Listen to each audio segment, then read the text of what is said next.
Welcome to just Jesus కీర్తన 119 152 నీ శాసనములను నీవు నిత్యములుగా స్థిరపరిచిదువని నేను పూర్వం నుండి వాటి వలననే తెలుసుకొని ఉన్నాను.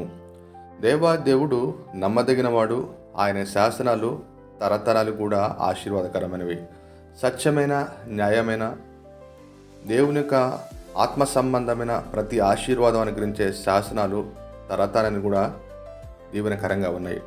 ఆనాడు దేవుడు మోషే ద్వారా ఏవైతే 10 కమాండ్మెంట్స్ 10 ఆజ్ఞలు అనుగ్రహించాడో ఆ ఆజ్ఞలో మోషే తరము నుంచి నేటి వరకు కూడా ప్రతి తరాన్ని సంతృప్తిపరిచేవిగా ఉన్నాయి. దేవునికి ఆజ్ఞలో దొంగతనం చేయకూడదనే ఆజ్ఞ ఆ తరానికి నేటి తరానికి కూడా ప్రతి తరానికి కూడా అది అనువర్తింపజేస్తుంది. ఆయన చేస్తలేని అన్నట్టు కూడా అవి మార్పు చెందేవి కాదు. భూమి ఆకాశాలు లయమైపోయినా ఆయన మాటలు లయం కావు. దేవుడు అట్టి కృప అనుగ్రహించేందుకు స్తోత్రం. ఆమేన్.